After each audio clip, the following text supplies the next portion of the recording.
আল্লাহ আমার রব, এই রবি আমার সব। দামে দামে তুন মনে তারি অনুভব। তোমার দুনিয়াতে আমি যেদিকে তাকাই, অথই নিয়ামতে ডুবে আছি সবাই। পাক পাখালির গানে শুনি তসবি কলরব, তসবি কলরব। আল্লাহ আমার রব, এই রবি আমার সব। আসসালামু আলাইকুম।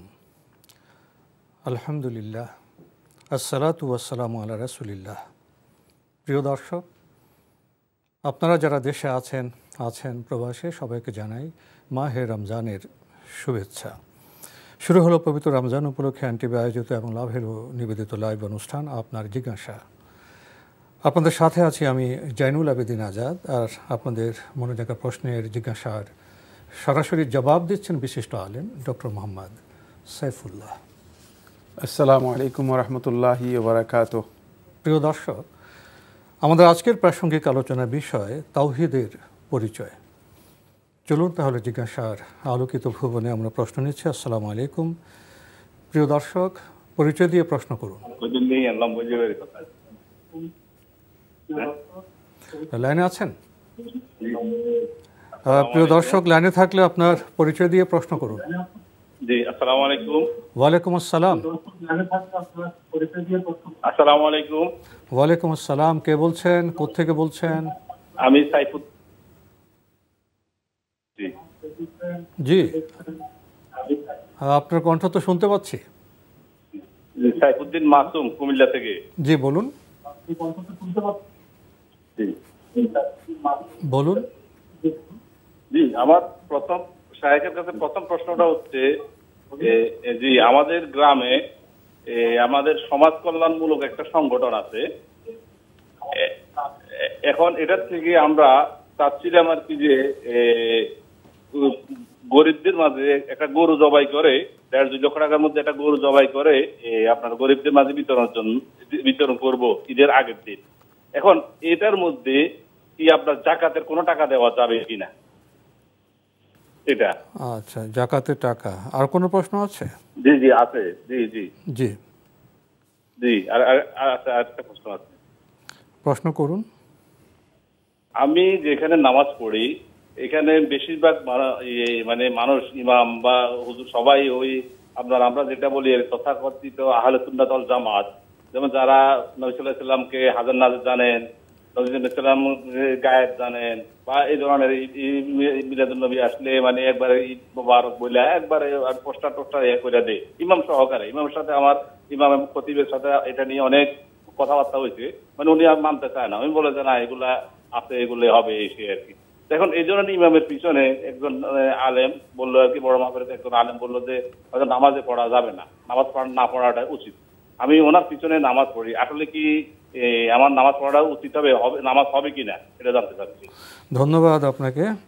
খুবই গুরুত্বপূর্ণ দুটি প্রশ্ন আপনি করেছেন। প্রিয় দর্শক, আপনাদের গ্রামে সমাজ কল্যাণমূলক সংগঠন আছে, তারা এদের আগে গরিবদের মাঝে গরু কোরবানি করে গোশত বিতরণ করেন।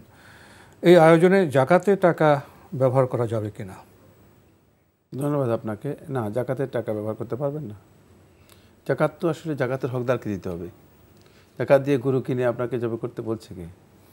আর কেন আপনি গরু জবে করবেন জাকাতের টাকা দিয়ে? কার টাকা দিয়ে গরু কিনলেন, কার টাকা দিয়ে জবে করবেন? আপনি সিদ্ধান্ত নিলেন। হ্যাঁ, সুতরাং জাকাতের টাকা তো গরিবের হক, কিন্তু অন্য কেউ তো ব্যবস্থাপনা করতে পারবে না।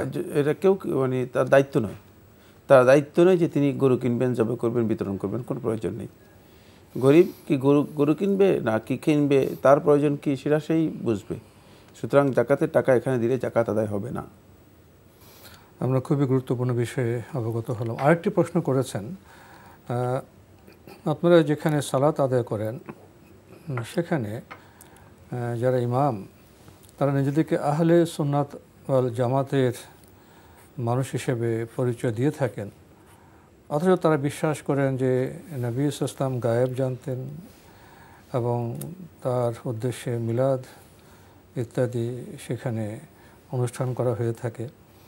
তো আপনার মধ্যে প্রশ্ন জেগেছে এবং আপনি প্রশ্ন করেছেন এমন ইমামের পেছনে কি নামাজ আদায় করা যাবে? ধন্যবাদ এই ভাইকে। প্রথমে প্রশ্নের যেই শুরু করেছেন, শুরুতে কিছু সংশোধনী রয়েছে। সংশোধনীটুকু হচ্ছে তথাকথিত আহলে সুন্নাত ওয়াল জামাত এরা নয়, আসলে এরা মূলত বেরলভী আকীদার বিশ্বাসী। এরা নামে আহলে সুন্নাত ওয়াল জামাত, এরা নিজেদের হয়তো পরিচয় দেওয়ার চেষ্টা করে, কিন্তু এরা মূলত বেরলভী আকীদার বিশ্বাসী। আহলুস সুন্নাহ ওয়াল জামাত অথবা সুন্নাহ অথবা জামাতের সাথে এদের আকীদাগত সামান্যতম কোনো সম্পর্ক নেই। সুতরাং এদেরকে তথাকথিত আহলুস সুন্নাহ ওয়াল জামাত বলা যায়নি। তথাকথিত আহলুস সুন্নাত বলতে বোঝা যায় মানে তারা সুন্নাত এবং জামাতের সাথে কিছু সম্পর্ক আছে, কিন্তু অনেক কিছু বিচ্যুতিও আছে, কিন্তু এদের আসলে কোনো সম্পর্কই নেই। এরা বেরলভী আকীদার বিশ্বাসী, এরা বেরলভী আকীদার বিশ্বাসী।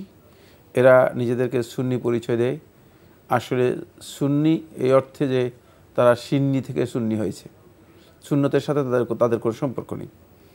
এটি সংশোধনী প্রয়োজন রয়েছে আমাদের সমাজের মানুষগুলো যাতে বুঝতে পারে যে এরা যারা নিজেদেরকে সুন্নি পরিচয় দিচ্ছে তারা আসলে সুন্নতের কোনো সম্পর্ক, সুন্নতের সাথে কোনো সম্পর্ক নেই, এটা প্রতারণা। প্রশ্ন থাকে সুন্নাহর সাথে যদি সম্পর্ক না থাকে তারা সুন্নাত ওয়াল জামাত কীভাবে হবে? পরিচয় এই জন্য সবৃদ্ধ হয়ে যায়।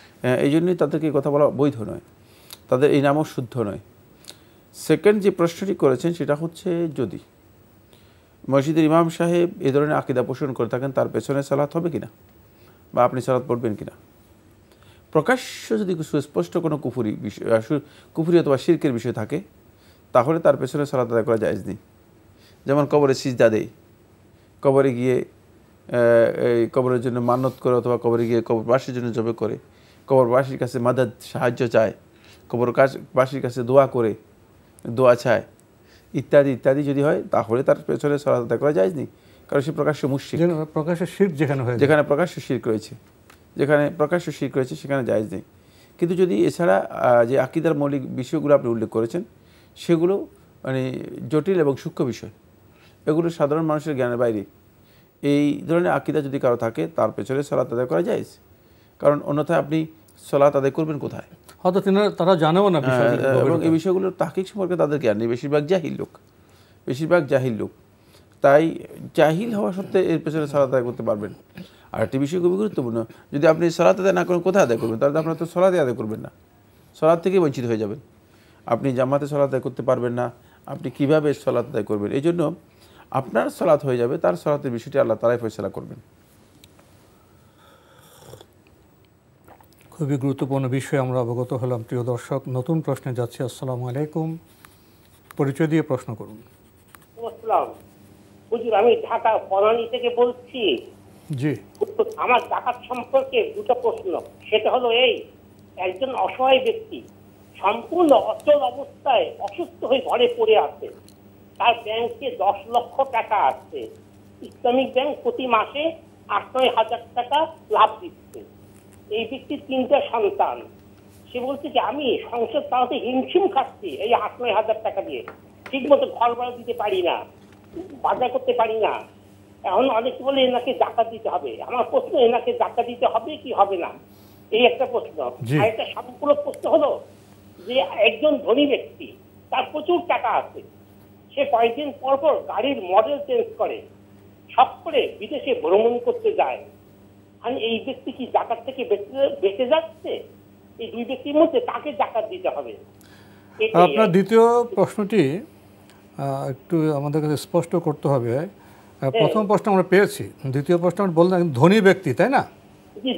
তিনি বিদেশে ভ্রমণ করেন, তারপরে কি হলো? বিদেশে ভ্রমণ করতে যান, তারপর আবার সব করে গাড়ির মডেল চেঞ্জ করেন, সব করে ফ্ল্যাট কিনেন। ইনি কি জাকাত থেকে বেঁচে যাচ্ছে? নগদ টাকা তো 1 বছর থাকছে না। আপনার শেষের দিকে কথাগুলো আমাদের কাছে স্পষ্ট হচ্ছে না। তিনি যেটা বলেছেন পুরোটা আমি বুঝেছি। তিনি বিদেশে ভ্রমণ করছেন, তারপরে প্রতি বছর ঘর অ্যাপার্টমেন্ট কিনছেন, ঘরের মডেল চেঞ্জ করছেন, তাহলে এতে কি অসুবিধা কি? তো এতে আপনি তার নগদ টাকা নাই, তাই না? জি, নগদ টাকা 1 বছর নগদ টাকা নাই, তো তার জাকাত হবে কিনা? জি জি, হ্যাঁ। ধন্যবাদ আপনাকে। আপনার প্রশ্নটি এখন স্পষ্ট হয়েছে। প্রিয় দর্শক, আমরা আপনার প্রথম প্রশ্নে যাই। একজন অসহায় ব্যক্তি এবং তিনি অসুস্থ, তার 10 লক্ষ টাকা আছে, তিনি 18,000 টাকার মতো লাভ পান। তো এই টাকা দিয়ে তার সংসার চালাতে, প্রয়োজন মেটাতে হিমশিম খেতে হয়। তো তাকে কি জাকাত দিতে হবে? জাকাত দিতে হবে। উনি 18 না 8,000 বলছে বোধহয়, যাক, তার হিমশিম খেতে হবে, তাকে কি জাকাত দিতে হবে? জি জাকাত দিতে হবে, যেহেতু তার কাছে ক্যাশ টাকা রয়েছে, 10 লাখ টাকা, 10 লক্ষ টাকা ক্যাশ রয়েছে যার কাছে, তাকে আপনি কি ফকির বলবেন? এই বাংলাদেশে কি ফকির 10 লক্ষ টাকা ক্যাশ আছে তাকে ফকির ধরা হয়? প্রশ্নই আসে। কোনো পৃথিবীর কোনো মানে ডিকশনারিতে তাকে ফকির বলা হবে কি না আমার সেটাও জানা নেই। সুতরাং যেহেতু তার কাছে ক্যাশ টাকা রয়ে গিয়েছে তিনি জাকাত দেবেন, এটাই হচ্ছে বিধান। আপনি আরেকটি প্রশ্ন করেছেন, আরেকজন ব্যক্তি ধনী, তিনি দেশ বিদেশে ভ্রমণ করে থাকেন, অনেক ফ্ল্যাট বাড়ি করেন, অনেক খরচ করেন, তার হাতে নগদ টাকা থাকে না, তো তার উপরে কি জাকাত আপতিত হবে? জাকাত তিনি দেবেন? না, সমস্ত টাকা যদি তিনি খরচ করে ফেলেন, বছর শেষে 1 টাকাও ক্যাশ নেই, তাহলে কিসের জাকাত দেবেন? ক্যাশ তো নেই। জাকাতের তো বিধান আছে যে তার ক্যাশ টাকা থাকতে হবে, হিসাব পরিমাণ টাকা থাকতে হবে। তার কাছে হিসাব পরিমাণ টাকা নেই, জাকাত নেই, কোনো প্রশ্নই আসে না। আল্লাহ রাব্বুল আলামিন তো জুলুম করবেন না, প্রশ্নই আসে না। কিন্তু ওই ব্যক্তি যেহেতু সঞ্চয় করে রেখেছেন টাকা, তার সঞ্চয় অবশ্যই জাকাত দিতে হবে। কিন্তু এটা সঞ্চয় করেন নাই, খরচ করে ফেলছে, তার টাকা শেষ। সে বিদেশে যাক বা টাকা যেখানে করলে তো তার একটা আবর্তন হয়, একটা সাইকেল তো থাকে, সেটা এই জন্য টাকার মূল বিষয় হচ্ছে যেটা, টাকাকে কোনোভাবে গুচ্ছিত করা যাবে না, কোনোভাবে টাকাকে নিজের কাছে আটকে রাখা যাবে না। আর সম্পদ অবশ্যই আপনাকে সার্কুলেট করতে হবে, এটা অর্থনৈতিক বিষয়। এই জন্য অর্থনীতি সেটাই আল্লাহ রাসূল সাল্লাল্লাহু আলাইহি ওয়াসাল্লাম বিধান দিয়েছেন। কারণ মানে অবশ্যই এই বিবেক আমাদের থাকতে হবে যে যিনি 10 লক্ষ টাকা আটকে রেখেছেন তিনি বিশাল অঙ্ক মানে জমা করে রেখে দিয়েছেন তার কাছে, আরেকজন খরচ করছেন, তো তিনি তার কাছে টাকাই নেই, মানুষের কাছে চলে গিয়েছে। সুতরাং মানুষের কাছে চলে গিয়েছে, এই টাকা থেকে বহু লোক উপকৃত হয়েছে। মানে টাকা থাকলে জাকাত হবে, টাকা নেই জাকাত নেই, কোত্থেকে জাকাত দিবে? আপনার কাছে আমার একটি প্রশ্ন, আপনি এখানে তুলনামূলক একটি বিষয় আনলেন যে একজন অসহায়, তার 10 লক্ষ টাকা আছে, কিছু থাকে না, একজন ধনী বিদেশ ভ্রমণ করেন, ফ্ল্যাট কেনেন, এটা কেনেন সেটা কেনেন। এটা কি আপনার বাস্তবে আপনার দেখা দুটি ঘটনা, না এগুলো আপনি নির্মাণ করেছেন? তো আমরা বাস্তব ঘটনাকে আমরা অগ্রাধিকার দিই, প্রশ্ন নির্মাণ করাটা কতটা ঠিক সেটা একটি বিষয় আপনারা বিবেচনা করে দেখবেন। আমরা নতুন প্রশ্নে যাচ্ছি। আসসালামু আলাইকুম, পরিচয় দিয়ে প্রশ্ন করুন।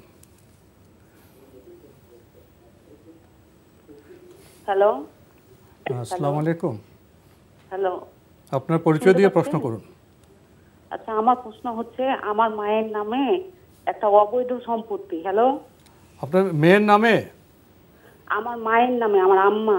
জি, মায়ের নামে কি করেছেন? একটা অবৈধ সম্পত্তি আমার মামা রেখেছিল 50 কোটি টাকার।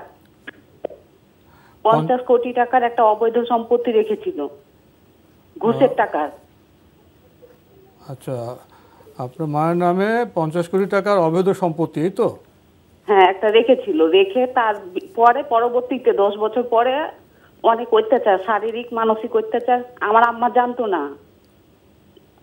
10 বছর পরে ওইটা আবার নিয়ে নিয়েছে। 10 বছর পরে কে নিয়ে নিয়েছেন?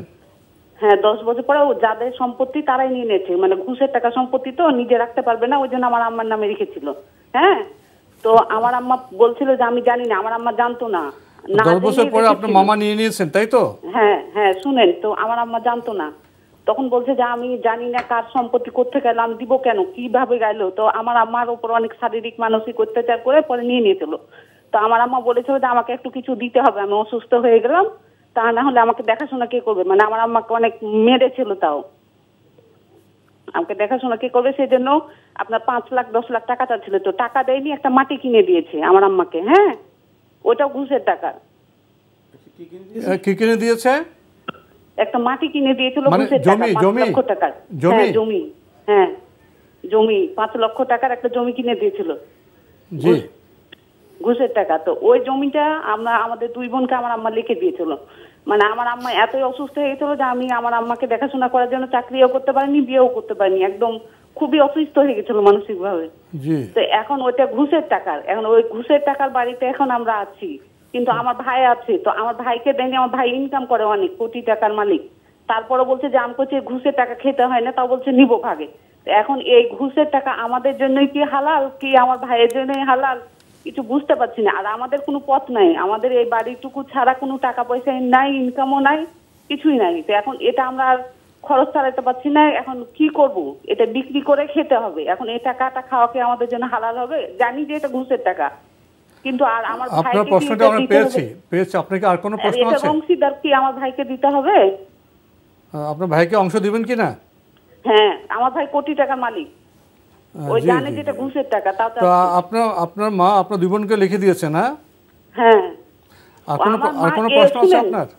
হ্যাঁ শুনেন, আমার মা নিয়ত করে দিয়েছিল, আমি বলেছিলাম যে ঘুষের টাকা তো ফকির মিসকিনকে দিতে হয়। হ্যাঁ, আপনার প্রশ্নটা আমরা পেয়েছি। আপনার তো সব কাহিনী আমরা শুনতে পারবো না বোন। আপনার প্রশ্নটা আমরা পেয়েছি। আপনার অন্য কোনো প্রশ্ন আছে? কথা শুনেন, ফকির মিসকিনকে দিতে হয়। তো আমার আম্মা বলে যে তোরাই তো ফকির মিসকিন, তোদের বিয়ে হয়নি, তোদের থাকারও জায়গা নাই, ওই জন্য তোরাকে দুই বোনকে নিয়ে আমরা আপনার প্রশ্ন নিতে পারছি না। আপনাকে ধন্যবাদ। আমাদের তো সীমিত সময়, সেটাও প্রিয় দর্শক আপনাদের একটু খেয়াল রাখতে হবে। যখন বলছি প্রশ্ন পেয়েছি, তারপরেও অব্যাহত রাখা এটা বোধহয় সময়ের দিক থেকে ঠিক হচ্ছে না। আমরা আপনার প্রশ্নে যাই। দীর্ঘ প্রশ্ন আপনি করেছেন। আপনার মামা একটা অবৈধ সম্পত্তি, ঘুষের টাকার সম্পত্তি আপনার মায়ের নামে লিখে দিয়েছিল, কিন্তু 10 বছর পরে মাকে অনেক অত্যাচার নির্যাতন করে সেটা মামা নিয়ে নিয়েছেন। মা বলেছেন আমি তো অসুস্থ, আমি কীভাবে চলবো, কিছু দিতে হবে। 5 লক্ষ টাকার একটি জমি দিয়েছে আপনার 5 লক্ষ টাকা জমি দিয়েছে আপনার মাকে। মা আবার সেটা আপনাদের দুই বোনকে দিয়েছে। আপনার আরেক ভাই আছে খুব ধনী। তো এখন দুটি প্রশ্ন, যে এখন ওই যে আমাদের দিয়েছে সে জমিটা, এটাকে আমরা ভোগ করতে পারবো বা বিক্রি করতে পারবো? আর ভাই অনেক ধনী, ভাইকে কি এর কোনো অংশ দিতে হবে? ধন্যবাদ। আপনি যে প্রশ্নটি করেছেন অনেক লম্বা কথা বলেছেন। এত দীর্ঘ এত লম্বা বক্তব্য দেওয়ার কোনো প্রয়োজন ছিল না, শুধু প্রশ্নটা করলেই হতো। তাহলে আমরা এতগুলো কথা, এতগুলো অপরাধ, এতগুলো অন্যায়, মানে এইগুলো আমাদের জানার কোনো দরকার ছিল না। এগুলো আমাদের জানার বিষয় না। শুধু প্রশ্ন করলেই হতো যে আমার মা একটা অবৈধ সম্পদ থেকে আমাদেরকে এরকম দিয়েছেন। এখন আপনারা যদি ফকির মিসকিন হন, আপনি যে বর্ণনা দিয়েছেন, আপনার বর্ণনা থেকে মনে হচ্ছে, আমার ব্যক্তিগত মানে এইটা প্রশ্ন থেকে আমি মানে প্রশ্নে নাই, কিন্তু প্রশ্ন থেকে যেটা আমি উপলব্ধি করতে পেরেছি, সেটা আপনারও খুব মানে ইচ্ছা হলো যে আপনারা এই সম্পত্তিটা আপনারা নিজেদের কাছে রেখে দেন। যদি আপনি সত্যিকার ফকির মিসকিন হয়ে থাকেন, সত্যিকার অভাবী হয়ে থাকেন, আমাদের কোনো পথ নেই, এটা বলে সবাই, তো কারো কোনো পথ নেই, মানে দুনিয়ার কোনো মানুষের কোনো পথ থাকে না, আসলে পথ নেই, আসলেই পথ নাই কিনা, ঠিক না? ওইটা তো বিষয়।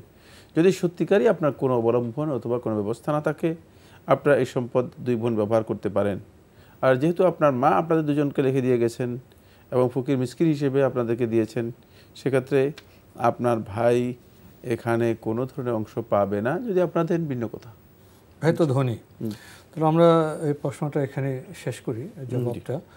আমাদের আজকের প্রাসঙ্গিক আলোচনার বিষয়ে তাওহীদের পরিচয় শব্দ আমরা শুনে থাকি, তাওহীদ, গানে, কথায়, কবিতায় তাওহীদ তাওহীদ তাওহীদ।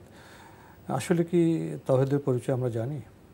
ধন্যবাদ আপনাকে, খুব গুরুত্বপূর্ণ একটি কথা বলেছেন, সাথে একটি ইঙ্গিত দিয়েছেন। সেটা হচ্ছে তাওহীদ আমরা গানে শুনি, তাওহীদ আমরা মিছিলেও শুনি, তাওহীদি জনতা মিছিল আমরা শুনি, এক হো তাওহীদি জনতা।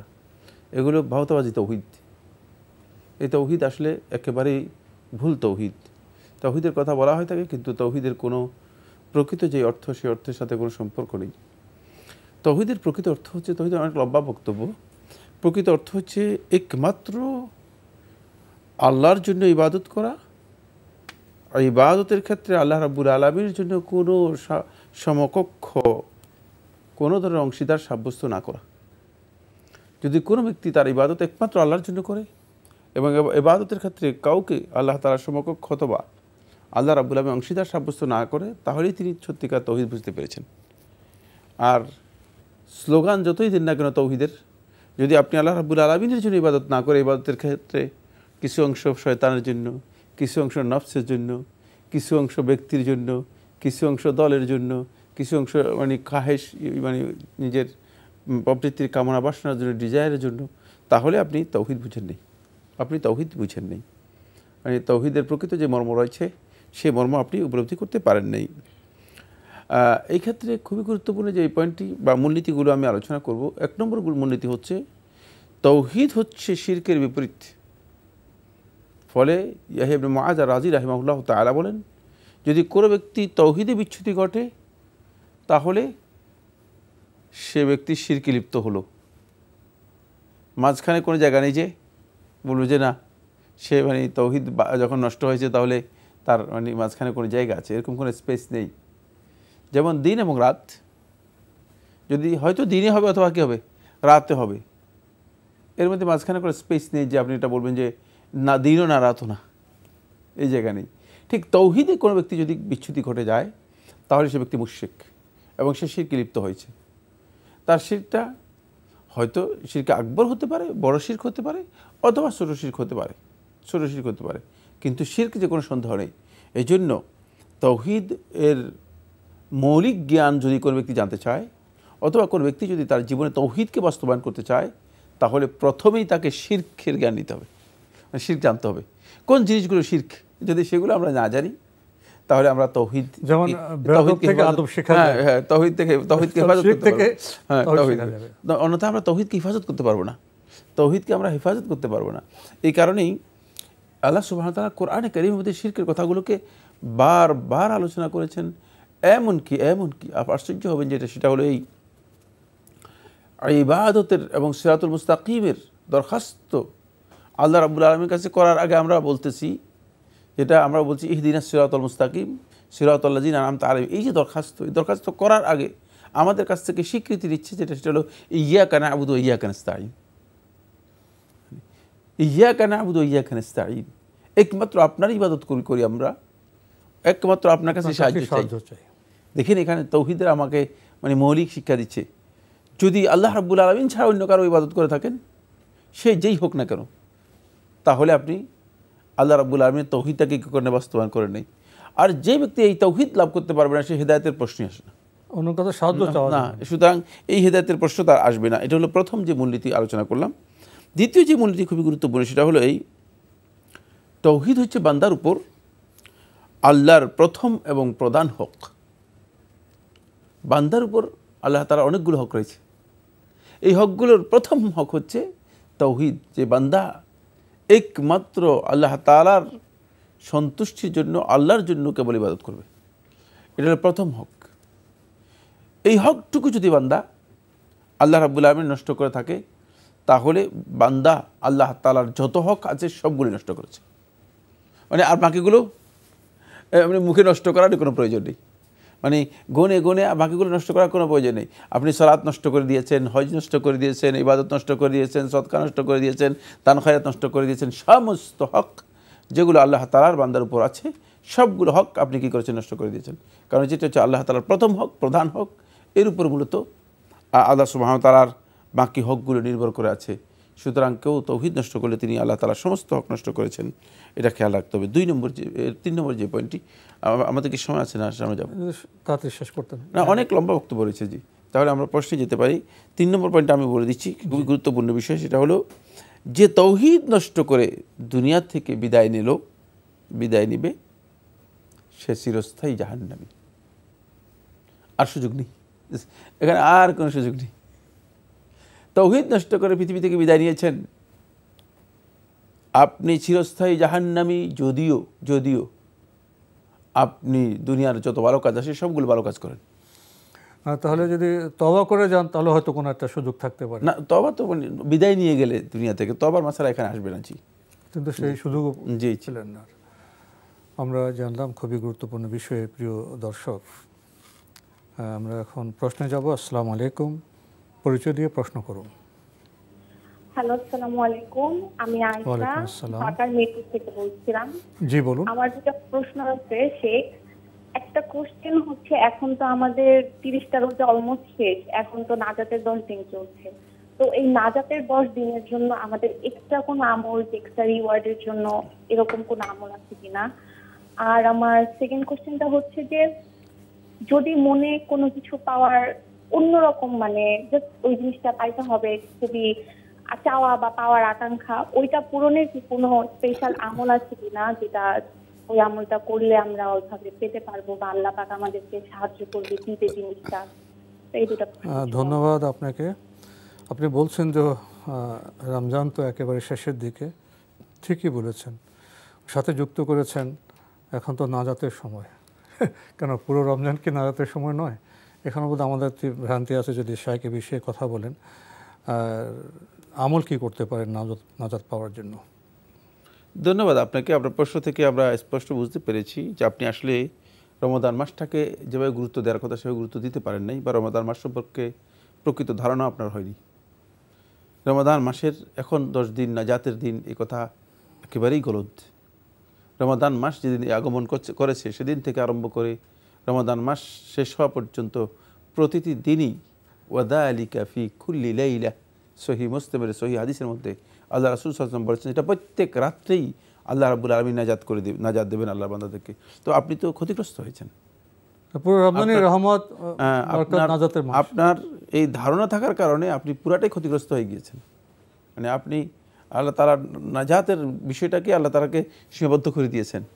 আল্লাহ সম্পর্কে একটা খারাপ ধারণা আপনার হয়ে গিয়েছে যে আল্লাহ তাআলা নাজাত দিতে পারবেন না এই রমাদান মাসের শেষ 10 দিন ছাড়া। এই ধারণা কোনো অবস্থায় কেউ নেবেন না। আমাদের এই ভুলগুলো ভাঙতে হবে। আমরা আর কতদিন ভুলের মধ্যে অন্ধকার অলিতে গলিতে চলবো? বরং আলোকিত মানে জনপদে আসা দরকার, আলোকিত জায়গায় আসা দরকার। কোরআন এবং হাদিসের আলো যেখানে আছে সেখানে যদি আসতে পারি তাহলে আমরা দেখব যে না, তো আমি এতদিন পর্যন্ত অন্ধকার অলিতে গলিতে চলেছি, এগুলো সব তো ভুল ছিল, এগুলো সংশোধন করা দরকার।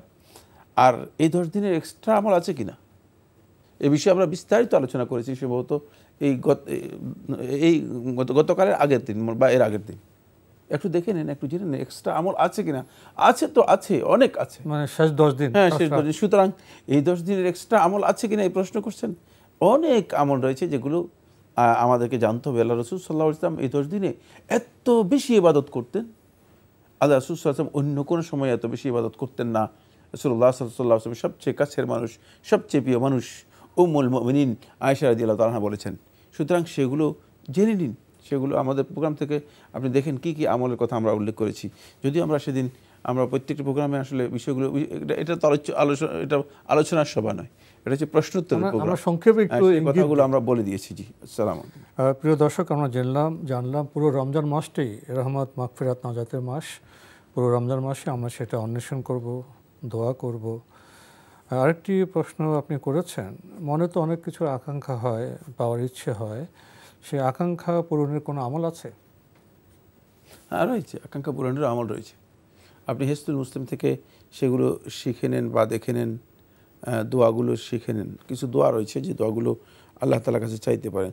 দোয়া কবুলের সময়গুলোতে যদি আপনি দোয়া করেন সেটা আল্লাহ তাআলার কাছে কবুল হবে। জি, বোন, হিসনুল মুসলিম যে একটি গ্রন্থ আছে, ছোট্ট গ্রন্থ, সেটা পাঠে আপনারা জানতে পারবেন আকাঙ্ক্ষা পূরণের আমল কি আছে। আমরা নতুন প্রশ্নে যাচ্ছি। আসসালামু আলাইকুম, পরিচয় দিয়ে প্রশ্ন করুন। লাইনে আছেন? জি, আসসালামু আলাইকুম। ওয়ালাইকুম আসসালাম, আপনার পরিচয় দিয়ে প্রশ্ন করুন। হুজুর, আমি মোহাম্মদ আক্তার মিয়া হবিগঞ্জ থেকে বলছিলাম। জি, বলুন।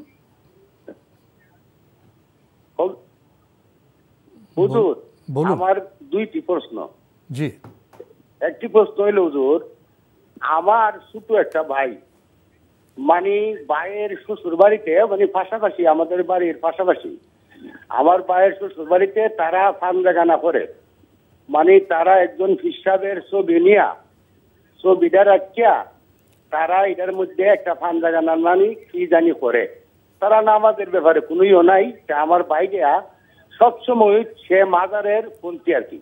আমি এই জন্য তাদেরকে বলছি যে তোমরা তো শিরিক করতেছো। আচ্ছা হুজুর, এটা কি শিরিকের মধ্যে পড়ে না? জি জি। আর কোনো প্রশ্ন আছে? জি জি হুজুর, আমার আরেকটা প্রশ্ন হইল যে আমি তো হুজুর অসুস্থ।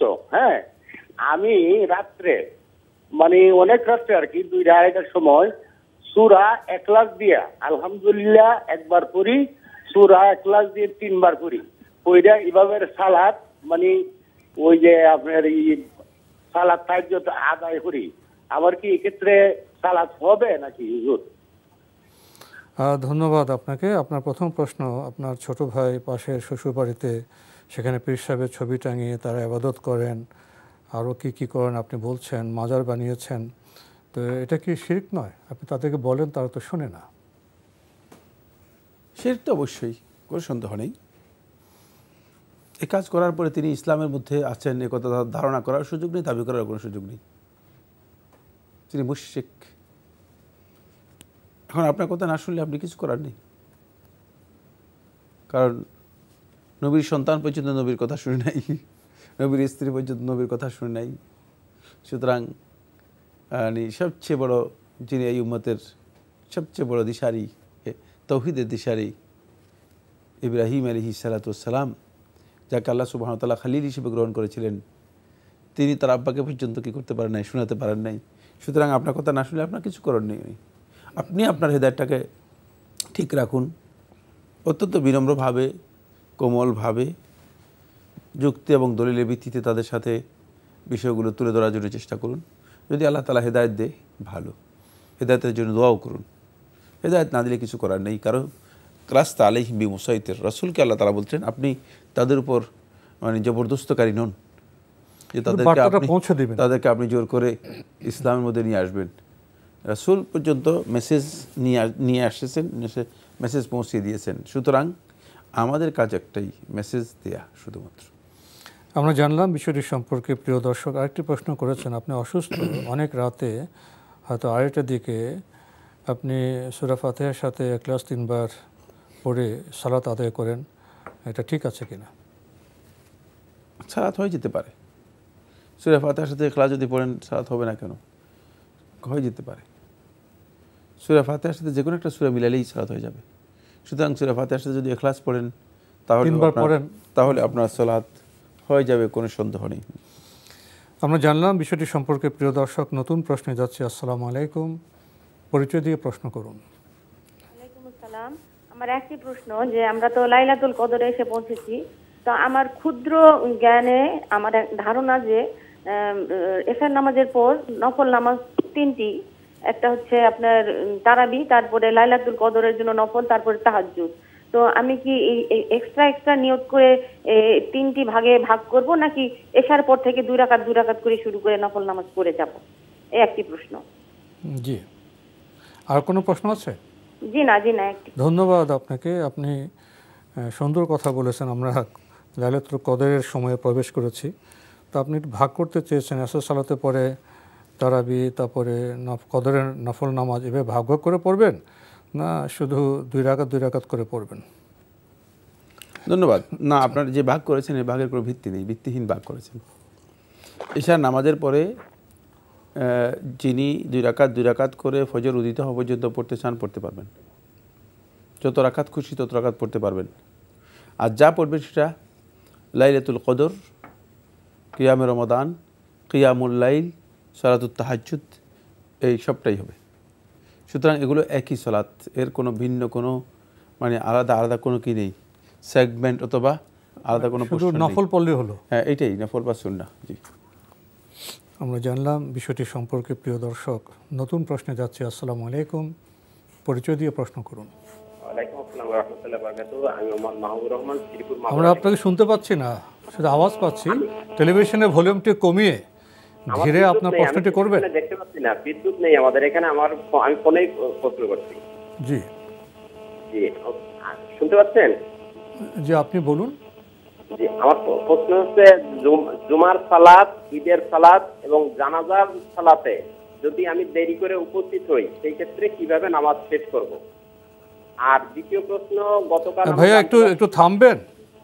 আপনি তো বললেন যে আপনি জুমা, ঈদ, জানাজা দেরিতে উপস্থিত কেউ নামাজ পড়বেন, এভাবে তো জবাব দেওয়া যাবে না। আপনাকে নির্দিষ্ট বলতে হবে যে আপনি কোন দেরিতে কখন পড়ছেন। জুমার একটা নামাজ, ঈদের একটা নামাজ, জানাজার একটা নামাজ, হ্যাঁ, তো এগুলো আপনি সুনির্দিষ্ট বলতে হবে। সুনির্দিষ্ট প্রশ্ন করলে ভালো হয়। জি, সুনির্দিষ্ট প্রশ্ন করলে হবে, এভাবে তো আমরা জবাব দিতে পারবো না। জুমা এবং ঈদের সালাত যেটা আছে আমরা দেরিতে, যেটা জামাত ছাড়া পড়া যায় না, এটা যদি 1 রাকাত ফেল করে যদি উপস্থিত হই, তাহলে কিভাবে নামাজটা শেষ করব? 1 রাকাত ফেল। আচ্ছা, আপনি আর কোনো প্রশ্ন আছে? জি, একটা প্রশ্ন। গতকাল জানতে পারছি যে আমরা যে বেতেরের নামাজটা পড়ি, মাঝখানে 2 রাকাতের পরে তাশাহুদ করি, এই তাশাহুদটা নাকি করা যাবে না বা লাগবে না, এইটা সম্বন্ধে একটু বিস্তারিত বলবেন যে বেতেরের নামাজটা কিভাবে আদায় করলে সম্ভব হয়? আমার বিদ্যুৎ নেই, আমাকে প্রশ্নের উত্তরটা মোবাইলে দিন। জি জি জি, ধন্যবাদ আপনাকে। আপনি প্রথমে বলছেন জুমা, ঈদ, জানাজা যদি সেখানে এক রাকাত ফেল করেন তাহলে কীভাবে আদায় করবেন? না, এই ভাইকে আমি পরামর্শ দিব যেটা, সেটা হচ্ছে আপনি সলাতের জন্য কিছু বই পড়ুন, অন্তপক্ষে একটা বই পড়ুন। জীবনে হয়তো কোনোদিন সলাতের একটা বইও পড়ছেন কিনা, প্রশ্ন থেকে বোঝা যাচ্ছে যে না, পড়েননি। তো এই ধরনের প্রশ্ন মানে আমরা কখন করব যখন কিছুই জানি না আমরা? জুমার সলাতকে আপনি পড়েন না? জুমার সলাত আপনি যখনই যাবেন, জুমার সলাতে যদি এক রাকাত আপনি পেয়ে থাকেন, বাকি সালাম ফিরানোর পরে দাঁড়াবেন, দাঁড়িয়ে আর এক রাকাত সলাত যেভাবে স্বাভাবিকভাবে আদায় করে সেভাবে আদায় করবেন, মাসবুক যেভাবে আদায় করে থাকে সেভাবে আদায় করবেন। সুতরাং এক রাকাত সলাত আদায় করার পরে তাশাহুদ করবেন, তাশাহুদ করে তাশাহুদের যে সমস্ত দোয়াগুলো আছে, তাশাহুদ, দরুদ, দোয়া মাসুরা, ইস্তেআযা, তারপরে আপনি ডান দিকে বাম দিকে সালাম ফিরাবেন। মানে এভাবে সালাত যেভাবে কমপ্লিট করে সেভাবে সালাত কমপ্লিট করবেন। বিষয়গুলো জেনে নেওয়ার জন্য চেষ্টা করুন, একটা বই পড়ুন অন্তপক্ষে। এই প্রশ্নগুলো অন্তপক্ষে বই পড়ে জানা উচিত। জি, আরেকটি প্রশ্ন করেছেন বিতির সালাত প্রসঙ্গে, মাঝখানে যে বসা যাবে না, তাশাহুদ পড়া দরকার নেই, এ বিষয়ে উনি বিস্তারিত জানতে চেয়েছেন। বিস্তারিত কিছুই নেই, মানে মাঝখানে যে তাশাহুদটা রয়েছে, তাশাহুদ বসা এবং তাশাহুদের জন্য বসা এবং তাশাহুদ পড়া, এটি সুন্নাহ দ্বারা সাব্যস্ত হয়নি। সুতরাং মাঝখানে না বসে আপনি একাধারে 3 রাকাত পড়ে ফেলবেন। খুব বিস্তারিত আর কিছুই নেই এখানে, বিস্তারিতই এটাই বিস্তারিত। না বসে একাধারে 3 রাকাত কমপ্লিট করবেন। জি, আমরা জানলাম বিষয়টি সম্পর্কে। প্রিয় দর্শক, নতুন প্রশ্নে যাচ্ছি। আসসালামু আলাইকুম, পরিচয় দিয়ে প্রশ্ন করুন। লাইনে আছেন? প্রিয় দর্শক, লাইনে থাকলে আপনার পরিচয় দিয়ে প্রশ্ন করুন।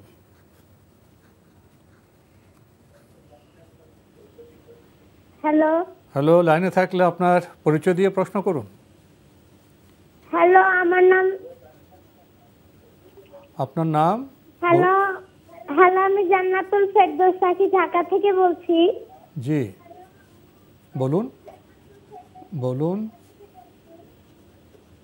আপনি জান্নাতুল আমার ফেরদৌস। একটি প্রশ্ন ছিল। জি বলুন। তো আমার প্রশ্নটি হলো, রোজা রেখে বমি করলে কি রোজাটি হবে? বমি, আপনি কি খুব ছোট, আমাদের কোনো ছোট শিশু? যাক, আপনি প্রশ্ন করেছেন রোজা রেখে বমি করলে কি রোজা হবে? হ্যাঁ, না, রোজা যদি রাখেন কেউ আর যদি অনিচ্ছাকৃত তার বমি এসে যায় তাহলে সিয়াম নষ্ট হবে না। কিন্তু যদি কেউ বমি করেন ইচ্ছাকৃতভাবে তাহলে তার সিয়াম নষ্ট হবে। স্বাভাবিকভাবেই অনেকে ইচ্ছাকৃতভাবে বমি করে না। ইচ্ছাকৃত বমি করতে হলে তাহলে তাকে বমি করার জন্য একটা ভিন্ন কোনো প্রচেষ্টা চালাতে হয়, সেটা স্বাভাবিকভাবেই হয় না। বেশিরভাগ লোকেই হয়তো রমাদানে খাবারের কারণে অথবা শারীরিক অসুস্থতার কারণে অথবা মানে পেটের কোনো প্রবলেমের কারণে বমি তাদের হয়ে থাকে, যেটা তার ইচ্ছার বাইরে যদি হয়ে থাকে এতে সিয়াম নষ্ট হবে না। আমরা জানলাম যদি ইচ্ছার বাইরে বমি হয় আমাদের সিয়াম নষ্ট হবে না। আমরা প্রশ্ন নিচ্ছি। আসসালামু আলাইকুম, পরিচয় দিয়ে প্রশ্ন করুন। আসসালামু আলাইকুম। ওয়ালাইকুম আসসালাম। আমি ফয়সাল, ঢাকা থেকে বলছি। জি বলুন। আমার প্রশ্নটি হচ্ছে যে ঘর ছোট থাকার কারণে 2জন কিংবা 3জন যদি একসাথে নামাজ পড়া হয় তখন আর কি নিচে 2জনের বেশি নামাজ পড়া যায় না। একজন যদি বিছানার উপরে নামাজ পড়ে সেক্ষেত্রে নামাজটা হবে কিনা? ঘর ছোট থাকার ফলে মানে যদি একসাথে মহিলাও যদি হয় তাহলে 3জন যদি একসাথে নামাজ পড়ে সেক্ষেত্রে 2জনের বেশি নিচে জায়গা হয় না নামাজ পড়া। তো একজন যদি বিছানার উপরে পড়ে তাহলে কি তার নামাজটা বিছানায় হবে?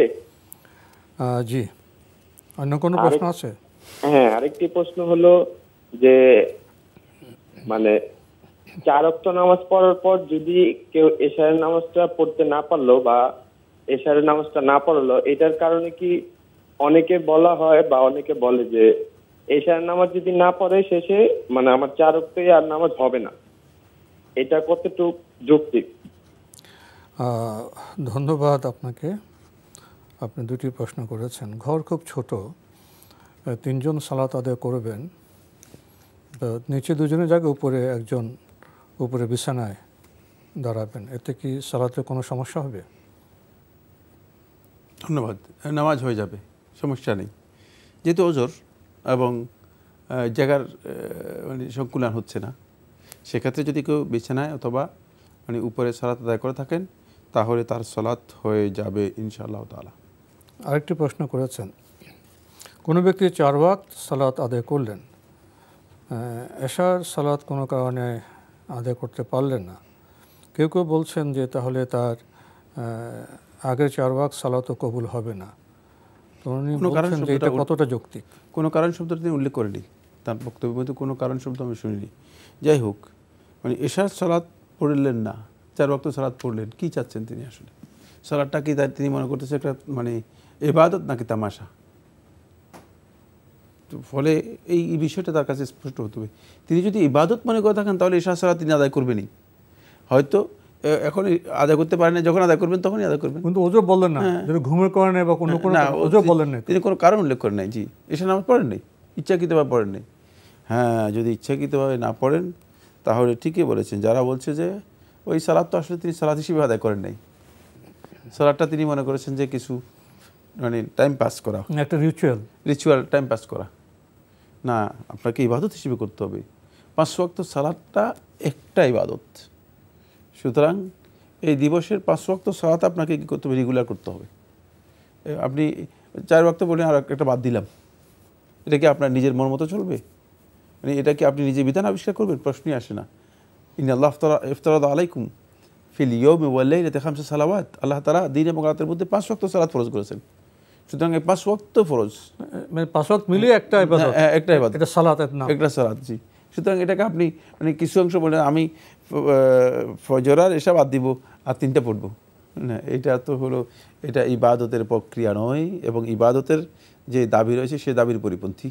যদি এমন কেউ করে থাকেন তার সালাত হবে না, যে কোনো সন্দেহ নেই, কোনো সন্দেহ নেই। হ্যাঁ, এখানে একটি বিষয় বলতে পারতেন, সেটা হলো যে 4 ওয়াক্ত পড়েছেন কিন্তু তার কোনো ওজর দেখা দিয়েছে, ওজোর কারণে তিনি এসা পড়তে পারেন নাই, তাহলে তিনি কি করবেন? এই প্রশ্ন তিনি করেন নাই। কিন্তু এটাই একটি প্রশ্ন, যদি কোনো কারণে তিনি এশা না পড়তে পারেন তাহলে যখনই তিনি সুযোগ হবে এশার সালাত সাথে সাথেই আদায় করবেন, উঠেই সাথে সাথে আদায় করবেন। আমরা জানলাম বিষয়টি সম্পর্কে। প্রিয় দর্শক, নতুন প্রশ্নে যাচ্ছি। আসসালামু আলাইকুম, পরিচয় দিয়ে প্রশ্ন করুন। আসসালামু আলাইকুম। ওয়ালাইকুম আসসালাম। জি, আমার নাম মাহমুদুল ইসলাম, আমি ঢাকা থেকে বলছি। জি বলুন। আমাকে সুযোগ দেওয়ার জন্য আমি 2টো প্রশ্ন করতে চাই। জি। প্রথম প্রশ্নটা হচ্ছে জাকাত সম্বন্ধে। আমরা জানি জাকাতের ক্ষেত্রে আত্মীয়দের অধিকার দেওয়া উচিত, তবে অনেক আত্মীয় জাকাতের যোগ্য কিনা তা বোঝাটা কঠিন হয়ে যায়, আবার সরাসরি জিজ্ঞাসা করা যায় না আপনি জাকাতের যোগ্য কিনা। হয়তো দেখা যাচ্ছে যে আয় উপার্জন কম, কিন্তু জাকাতের জন্য যোগ্য কিনা তা নির্ণয় করা কঠিন। এরকম পরিস্থিতিতে আমরা কোন কোন বৈশিষ্ট্য দেখে জাকাতের যোগ্য কিনা তা নিজেরা নির্ধারণ করতে পারবো যে উনি আসলে জাকাতের যোগ্য, আমি জাকাত দিতে পারি? এটা হচ্ছে আমার প্রথম প্রশ্ন। দ্বিতীয় প্রশ্নটা হচ্ছে, কি বুঝলেন আপনি? কি বলছেন আপনি? কি এটা বলতে চাচ্ছেন আপনি জেনেছেন যে জাকাতে আত্মীয়কে দিলে 2টা সওয়াব পাওয়া যাবে, আত্মীয়র হক বেশি, কিন্তু আপনি নির্ধারণ করতে পারছেন না যে এই যে আত্মীয়কে দেব তিনি আসলেই জাকাতের হকদার কিনা, এবং আপনি তাকে প্রশ্ন করাটাকে মনে করছেন বিব্রত করে, এই তো? সেক্ষেত্রে আপনি কি করবেন, এই তো আপনার প্রশ্ন? জি, আপনার দ্বিতীয় প্রশ্নটি বলুন। দ্বিতীয় প্রশ্ন হচ্ছে, আমরা তো ইসলাম ধর্মে নানা একাধিক মাযহাব আছে বলে জানি, যেমন আমাদের দেশের অধিকাংশ মুসলিম হানাফি মাযহাব অনুসরণ করেন। তো মাযহাবের পক্ষে যারা আলেম আছেন তারা বলেন যে সাধারণ মানুষের পক্ষে কোরআন বা হাদিসের বই পড়ে আসলে ফিকহি বিষয়গুলো সম্পর্কে সঠিক সিদ্ধান্ত নেওয়া আসলে কঠিন, সাধারণ মানুষের পক্ষে সম্ভব না, সেই জন্য মাযহাব পালন করা উচিত।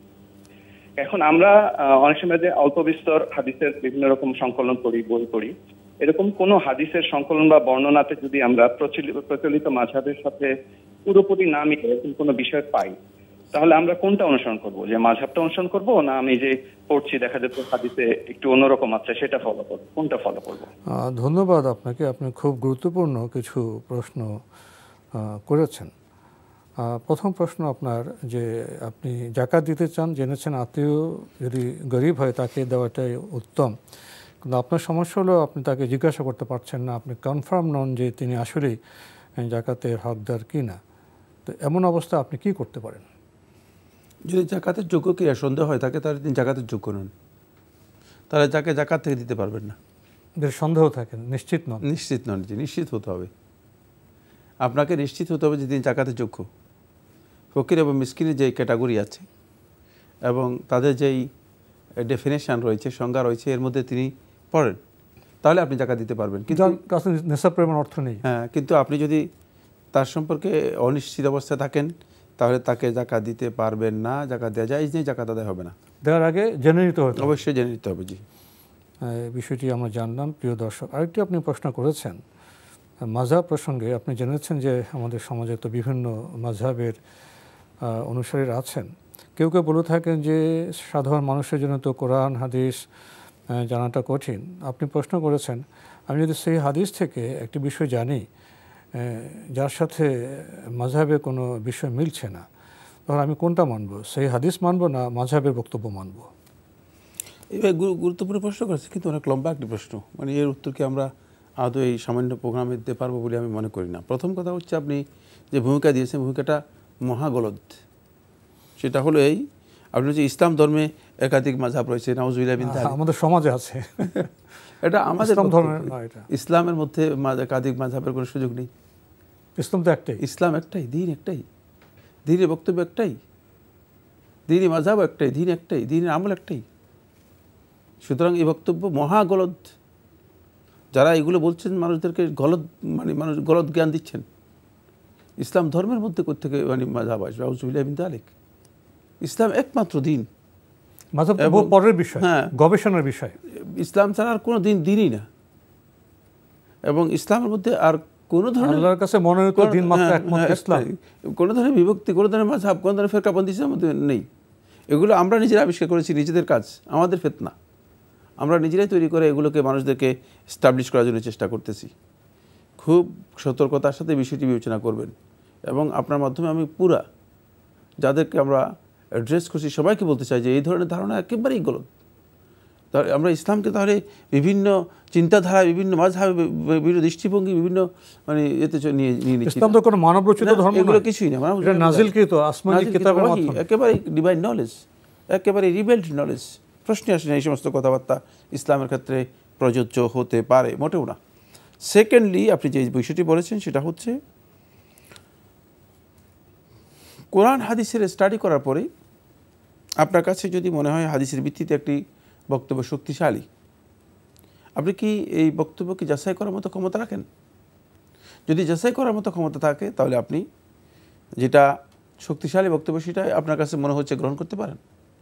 কিন্তু যদি যাচাই করার ক্ষমতা না থাকে, অবশ্যই আহলুল ইলমের কাছ থেকে আপনাকে বিষয়টি জেনে নিতে হবে, বিজ্ঞ আলেমের কাছ থেকে আপনাকে এই বিষয়টি জেনে নিতে হবে।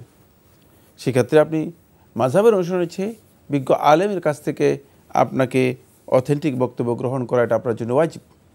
কারণ এটা আল্লাহ তাআলা বলেছেন। আল্লাহ তাআলা কথা বলেন নাই যে মাযহাবের কাছে যাও, আল্লাহ তাআলা কথা বলেন যে তুমি তোমার মন মতো একটা সিদ্ধান্ত নিও। কোরআন এবং হাদিসের কথা না, একবার না, ওই কোরআন হাদিসের কথা বলেন নাই। ফাসআলু আহলা যিকরি ইন কুনতুম লা তা'লামুন। যদি তোমরা না জানো তাহলে কোরআন হাদিসে যেতে হবে না। আহলা যিকরি ইন কুনতুম লা তা'লামুন, সোজা যার কাছে কোরআন হাদিসে যাওয়ার মতো জ্ঞান নেই, কোরআন হাদিসে যাওয়াটা কঠিন বিষয়, যেতে পারবেন না, সবাই যেতে পারবে না। ফাসআলু আহলা যিকর, যাদের কাছে জ্ঞান রয়েছে, কোরআন এবং হাদিসের প্রকৃত জ্ঞান যাদের কাছে রয়েছে তাদেরকে গিয়ে জিজ্ঞেস করো। যদি আপনি একটি বিজ্ঞ আলেমের কাছ থেকে জিজ্ঞেস করে সুরাহা নেন তাহলে আপনি পথভ্রষ্ট বিভ্রান্ত হবেন না। জি, আমরা জানলাম বিষয়টি সম্পর্কে। প্রিয় দর্শক, নতুন প্রশ্নে যাচ্ছি। আসসালামু আলাইকুম, পরিচয় দিয়ে প্রশ্ন করুন। আমার নাম মোহাম্মদ লিয়াকত আলী, ঢাকা লালবাগ থেকে আমি বলতেছি। জি ভাইয়া বলুন। আমি দুইটা প্রশ্ন করতে চাই। একটা প্রশ্ন হলো, প্রথমটা, আমার এক আত্মীয় থেকে কিছু টাকা নিয়ে ধার নিয়েছিলাম, তো সে আত্মীয় মারা গেছে, এখন আমি কি করব এই টাকাটা? ওই আত্মীয়র কি কোনো ওয়ারিশ নেই? আছে, ছেলে এবং মেয়ে আছে। আচ্ছা, হ্যাঁ, তো ওনাদেরকে না দিয়ে কি আমি মসজিদে দান করি হবে? আচ্ছা, আপনার কি আর কোনো প্রশ্ন আছে? হ্যাঁ, আরেকটা প্রশ্ন আছে, যদি কোনো টাকা অ্যাডভান্স বাবদ জমা থাকে সেই টাকার কি যাকাত দিতে হবে? টাকা আপনার কাছে জমা আছে? না, দোকানের জমা দেওয়া আছে অ্যাডভান্স বাবদ।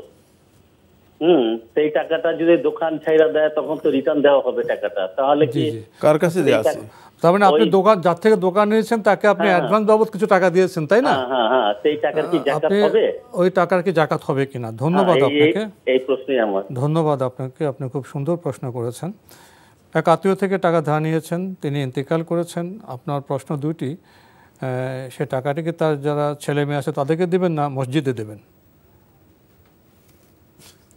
ধন্যবাদ আপনাকে। একজনের হক নিয়েছেন, তার হকটা তাকে বুঝিয়ে না দিয়ে মসজিদে দেবেন, কি কারণে মসজিদ দেবেন? মসজিদে কোনো হক তো আপনি নেন নাই, তার মসজিদ থেকে নিয়েছেন না ব্যক্তির কাছ থেকে? ব্যক্তি থেকে নিয়েছেন। ব্যক্তি থেকে দাঁড় নিয়ে থাকলে অবশ্যই ব্যক্তির ওয়ারিসদের কাছে সেটা বুঝিয়ে দেবেন। যদি মসজিদে তার এই দায় পরিশোধ করে দেন, কিয়ামতের দিন নেকামল দিয়ে ওই ব্যক্তিকে এটা পরিশোধ করে দিতে হবে। এতে ঋণ আদায় হবে না, এতে ঋণ আদায় হবে না। খবরদার এই কাজ করবেন না। এটা মানে মোটেও চিন্তা করার সুযোগ নেই যে মসজিদে দান করে দিলে সব হয়ে যাবে না। যিনি ইন্তেকাল করেছেন তার ছেলে মেয়েকে, সুতরাং ধার যার কাছ থেকে নিয়েছেন তার ওয়ারিশ যারা আছে, তার উত্তরাধিকারী যারা আছে, তাদের কাছে অবশ্যই সেটা পৌঁছে দেবেন, অবশ্যই সেটা পৌঁছে দেবেন। আরেকটি প্রশ্ন করেছেন, দোকান নিয়েছেন একজন থেকে, তাকে কিছু টাকা অ্যাডভান্স দিয়েছেন, তো সেই টাকার জাকাত কি আপনাকে দিতে হবে কিনা? অ্যাডভান্স দিয়েছেন না নিয়েছেন?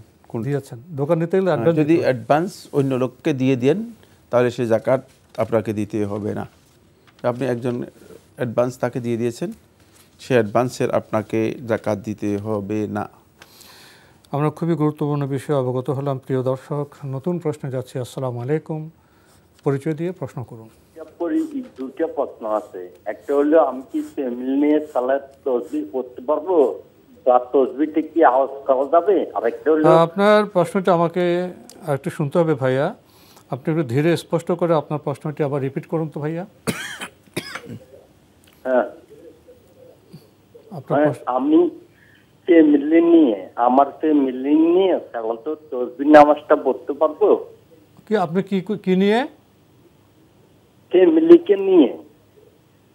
ও, ফ্যামিলি নিয়ে আপনি সালাত তাসবিহ নামাজটা পড়তে পারবো? আর তাসবিহটা কি আওয়াজ করতে পারবো?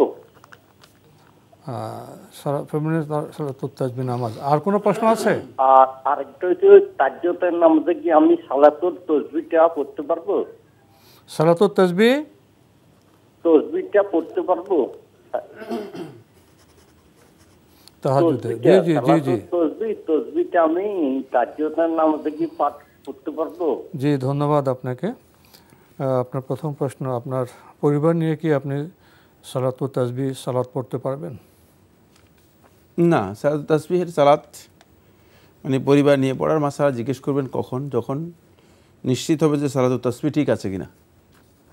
সালাত তাসবিহ সহি নয়, সালাত তাসবিহ সহি নয়। সালাত তাসবিহের যে হাদিসটি রয়েছে মুনকার বাতিল, সুতরাং এই আমলটুকু শুদ্ধই নয়। রাতের নামাজ 2 রাকাত করে পড়বেন, এটা উত্তম। সালাত তাসবিহ পড়বেন না। রাসূলুল্লাহ সাল্লাল্লাহু আলাইহি ওয়াসাল্লাম স্পষ্ট করে বলে দিয়েছেন, আফদালুস সালাতি বাদাল ফরিদা সালাতুল লাইল। ফরজ সালাতের পরে শ্রেষ্ঠ সালাত হচ্ছে সালাতুল লাইল, রাতের নামাজ। তো রাতের নামাজ বাদ দিয়ে আপনি সালাত তাসবিহ পিছনে দৌড়াচ্ছেন কেন? দেখেন শয়তান কিভাবে আমাদেরকে উল্টাপাল্টা দিকে নিয়ে যায়। আমাকে খুব সহজ পথ দেখানো আছে, স্পষ্ট বক্তব্য দেওয়া আছে, এবং আল্লাহ নবী সাল্লাল্লাহু আলাইহি ওয়াসাল্লাম সারা জিন্দেগি রাতের নামাজ পড়েছেন। রাতের নামাজ রাসূলুল্লাহ সাল্লাল্লাহু আলাইহি ওয়াসাল্লাম জীবনে কোনোদিন ছাড়েন নেই। সুতরাং রাতের নামাজ বাদ দিয়ে আপনি সালাত তাসবিহর পিছনে যাচ্ছেন, যেটা নবী সাল্লাল্লাহু আলাইহি ওয়াসাল্লাম জীবনে একবার পড়েছেন, প্রমাণিত হয়নি। জীবনে একবার পড়েছেন, সেটাও প্রমাণিত হয়নি। এবং নবী সাল্লাল্লাহু আলাইহি ওয়াসাল্লাম পড়তে বলেছেন, সেটাও কোনো হাদিস দ্বারা প্রমাণিত হয় নাই। যে হাদিসটি রয়েছে, হাদিসটি বাতিল। শেখুল ইসলাম ইবনে তাইমিয়া রাহমাতুল্লাহ বলেছেন বাতিল। আমাদের তাহকিকে মনে হয়েছে হাদিসটি সম্পূর্ণ মিথ্যা। সুতরাং ফ্যামিলি নিয়ে সালাত তাসবিহ পড়ার প্রশ্নই আসে না। আরেকটি প্রশ্ন করেছেন, তাহাজ্জুদ সালাতে কি উনি তাসবিহ পড়তে পারবেন? একই কথাই, সালাত তাসবিহ পড়তে পারবেন কিনা। তাহাজ্জুদের সালাতের মধ্যে সালাত তাসবিহ পড়ার কোনো বিধান্ত নেই। তাহাজ্জুদের সালাত একটি নির্দিষ্ট সালাত, 2 রাকাত করে পড়বেন, এতে সালাত তাসবিহ পড়বেন কেন? আমরা নতুন প্রশ্নে যাচ্ছি। প্রিয় দর্শক, আসসালামু আলাইকুম, পরিচয় দিয়ে প্রশ্ন করুন। আসসালামু আলাইকুম। ওয়ালাইকুম আসসালাম। নাজিম বলছিলাম, কাশিমপুর গাজীপুর থেকে। জি ভাইয়া বলুন। আমার প্রশ্ন হলো, আমরা যে হানাফি মাযহাবের লোক আর আহলে হাদিস আব্দুর রাজ্জাক বিন ইউসুফ, এরা বলে আহলে হাদিস ছাড়া অন্য কোনো মাযহাব হানাফি মাযহাবের লোকরা ইবাদত হয় না। আচ্ছা। আর হ্যাঁ, হানাফি মাযহাবের লোকেদের ইবাদত হয় না। আপনার আর কোনো প্রশ্ন আছে? আরেকটি প্রশ্ন হলো, আমার ছেলে মারা গেছে গত বছর, আমি তার জন্য এই রমজান মাসে কি কোনো এই লোকজনকে খাওয়াতে পারবো কিনা? আচ্ছা, ধন্যবাদ আপনাকে। আপনি খুবই সুন্দর প্রশ্ন করেছেন। হয়তো আপনি যে এলাকায় বসবাস করেন সে এলাকার কথাই তো আপনার প্রশ্নের মাধ্যমে উঠে আসতে পারে। আপনি বলছেন আমরা তো হানাফি মাযহাবের লোক অনুসরণ করে থাকি, আর আহলে হাদিসের কোনো ব্যক্তিবদ্ধ আপনাকে বলেছেন যে হানাফি মাযহাবে যারা অনুসারী তাদের ইবাদত কবুল হয় না, এই বক্তব্য কি ঠিক? একটি বিষয় হচ্ছে ইবাদত কবুল হওয়া বা কবুল না হওয়া, এটা কোনো মানুষের এখতিয়ারের বিষয় না। কোনো মানুষ এটা কীভাবে বলবে? এটা আল্লাহর বিষয়, এটা আল্লাহ তাআলার এখতিয়ারের বিষয়। এটা আমার মনে হয় না কোনো আলেম বলেছেন। আপনি যেভাবে কোট করেছেন সঠিক না, উনি বোধহয় হানাফি মাযহাবে কোনো লোক না, উনি যে যার কোট করেছেন নাম উল্লেখ করেছেন আমি বলছি না, কিন্তু এই বক্তব্য আসলে উনি দিয়েছেন এটা আমি মনে করি না। হয়তো ওনার বক্তব্য বুঝতে পারেন নাই, বা ওনার বক্তব্যকে আপনি মানে আদারওয়াইজ নিজের মন মতো কী করেছেন, একটা মিনিং নিয়েছেন, অর্থ নিয়েছেন। বাকি মানে হানাফি মাযহাবের ইবাদতের ক্ষেত্রে কিছু কিছু মাসআলা আলেমদের ইখতিলাফের রয়েছে, যেগুলো কখনো কখনো সহিহ হাদিসের সাথে কন্ট্রাডিক্ট করে, এরকম বিষয়ও আছে, নাই যে এমন নয়। এটা হানাফি ফকিহগণ জানেন, সহিহ হাদিসের সাথে কিছু কিছু বিষয় কন্ট্রাডিক্ট করে। এখন ইজতিহাদের কারণে যদি সহিহ হাদিস অনুযায়ী আমল করার বিষয়টি আমাদের সামনে আসে, তখন উচিত হচ্ছে একজন ব্যক্তি যখন দেখবেন যে আল্লাহ রাসূল সাল্লাল্লাহু আলাইহি ওয়াসাল্লামের একটি বক্তব্য আর এটা হচ্ছে মাযহাবের বক্তব্য, তাহলে ইমানদার ব্যক্তি কোনটাকে প্রাধান্য দেবেন? স্বাভাবিক কথাই তিনি আল্লাহ রাসূল সাল্লাল্লাহু আলাইহি ওয়াসাল্লাম বক্তব্যকে প্রাধান্য দিবেন, সেটা যে মাযহাবী হোক। হ্যাঁ, সেটা যে মাযহাবী হোক না কেন। সেক্ষেত্রে তিনি এই গোড়ামি করতে পারেন না, অথবা এই অন্তত্বের অনুসরণ করতে পারেন না যে না আমি রাসূল সাল্লাল্লাহু আলাইহি ওয়াসাল্লামের বক্তব্যকে বাদ দিলাম আর আমি আরেকজনের বক্তব্য গ্রহণ করলাম। এটি মোটেও উচিত নয়। থার্ড যে পয়েন্টটি নিয়ে কথা বলবো সেটি আরও গুরুত্বপূর্ণ। সেটা হচ্ছে এই হানাফি মাযহাব বলছেন থেকে আপনার সাথে ইমাম আবু হানিফা রাহমাতুল্লাহ দূরত্ব কতটুকু? ইমাম রাহিমাহুল্লাহ তাআলা 150 হিজরি সনে মারা গিয়েছেন। ইমাম রহমতুল্লাহ আলাইহির বক্তব্যগুলো কি আপনার কাছে জানা আছে? আপনি বললেই তো হবে না, হয়ে গেল না। আদৌ অধিকাংশ লোক আছে যে মাযহাবের বক্তব্যই জানেন না। অনেকে মাযহাবের ভক্ত, মাযহাব ইমাম কি বলেছেন সেটা জানেনই না। তিনি আসলে কোন মাযহাবের অনুসরণ করতেছেন, কার বক্তব্য অনুসরণ করতেছেন তিনি নিজেও জানেন না। তিনি হানাফি মাযহাব হিসেবে চালিয়ে দিয়েছেন। সুতরাং এখানেও তো বড় ধরনের কনফিউশন রয়েছে। আপনি কিভাবে নিশ্চিত হচ্ছেন যে এই বক্তব্য ইমাম আবু হানিফা রাহিমাহুল্লাহ তাআলা দিয়েছেন? সে নিশ্চয়তার বিষয়টি তো এখানে নেই। সুতরাং এই ক্ষেত্রে আমাদের মানে মাযহাবের ব্যাপারে যখন নিশ্চয়তাই নেই, আপনি সেক্ষেত্রে কোরআন হাদিসের নিশ্চিত বক্তব্য পাওয়ার পরে আপনি অনিশ্চিত একটা বক্তব্য কিভাবে আলেমের মনে করতে পারেন? এটা তো মাযহাবে ইমাম সাহেবরা বলেন সেটা ইমামদের বক্তব্য নয়। আপনাকে এটিও খেয়াল রাখতে হবে যে আমি একটা অনিশ্চিত কথা এর উপর ভিত্তি করে কিভাবে মানে ডিসিশন নিতে পারি। যারা বলছেন যে বক্তব্য হানাফি মাযহাবের, যেমন আমি একটু উদাহরণ দিই, এটি অনেক লম্বা বক্তব্য, আমরা ঘন্টার পর ঘন্টা যদি আলোচনা করি শেষ হবে না বিষয়গুলো, এত লম্বা। মানে যেমন জুমার দিনে গোসল করার ব্যাপারে ইমাম আবু হানিফা রাহমাতুল্লাহ থেকে 3টি রিওয়ায়াত রয়েছে। কখনো তিনি ওয়াজিব বলেছেন, কখনো তিনি সুন্নাতে মুআক্কাদা বলেছেন, কখনো তিনি মুস্তাহাব বলেছেন। এখন কোনটা ইমাম রাহমাতুল্লাহর বক্তব্য এটা তাহকিক করতে হলে অন্ততপক্ষে একজন আলেমের আমি মনে করে থাকি যে 1 মাস সময় লাগবে, তারপরে তিনি তাহকিক করতে পারবেন। দীর্ঘ বক্তব্য, দীর্ঘ গবেষণার প্রয়োজন রয়েছে। সুতরাং এটা আসলে সাধারণ পাবলিকের কাজই না। সাধারণ পাবলিক এই সমস্ত সাধারণ মানুষ আলেমদেরকে জিজ্ঞেস করবে, কোরআন এবং হাদিসের আলোকে আলেমরা উত্তর দেবেন, সেই অনুযায়ী আমল করবেন। খুবই সহজ রাস্তা, খুবই মসৃণ রাস্তা। আর অন্য কথার প্রয়োজন নেই যে ইমাম আবু হানিফা রাহমাতুল্লাহ কি বলেছেন বের করে দেন, তাহলে তিনি হয়তো আর তাহকিকে পৌঁছতে পারবেন না। যার কাজ তাকে। জি, আরেকটি প্রশ্ন উনি করেছেন আমাদের একবার শেষের দিকে। ওনার ছেলে ইন্তেকাল করেছেন, ছেলের কল্যাণের জন্য রমজানে কি তিনি মানুষকে খাওয়াতে পারবেন? হ্যাঁ, রমাদান মাসে আপনি মানুষকে মানে এটি সদকা। সৌদি আরবের সর্বোচ্চ উলামা পরিষদের ফতোয়া অনুযায়ী ইতামু তাআম হচ্ছে সদকা, মৃত ব্যক্তির পক্ষ থেকে এই সদকা করা জায়েজ, এই সদকা করা জায়েজ।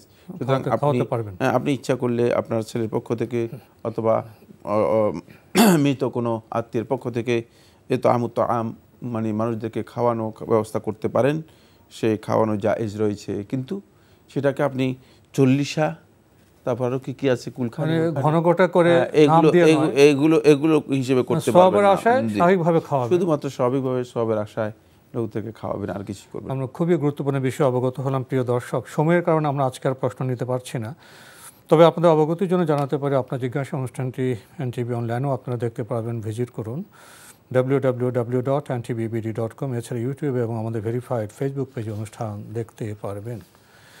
প্রিয় দর্শক, এই গভীর রাতে আমরা চমৎকার সময় কাটালাম আপনাদের প্রশ্নের মাধ্যমে। আপনারা জীবন ঘনিষ্ঠ সুন্দর সুন্দর প্রশ্ন করেছেন, যে আপনার জানার আকাঙ্ক্ষা, এটাই তো ইমানদারদের একটি দায়িত্ব, আমরা জানবো মানব। আর এই বিষয়ে আমাদের আলো বিতরণ করেছেন, জ্ঞান দিয়েছেন শেখ সাইফুল্লাহ ভাই, আপনাকে অনেক ধন্যবাদ। আপনাকে অনেক অনেক ধন্যবাদ। প্রিয় দর্শক, দেখা হবে ইনশাল্লাহ আগামীকাল একই সময়ে। মহান আল্লাহ আমাদের সবাইকে নিরাপদে রাখুন, রাখুন শান্তিতে। আসসালামু আলাইকুম। আমার রব, এই রবি আমার সব, দামে দামে তুন মনে তারি অনুভব। আল্লাহ আমার রব, এই রবি আমার সব, দামে দামে তুন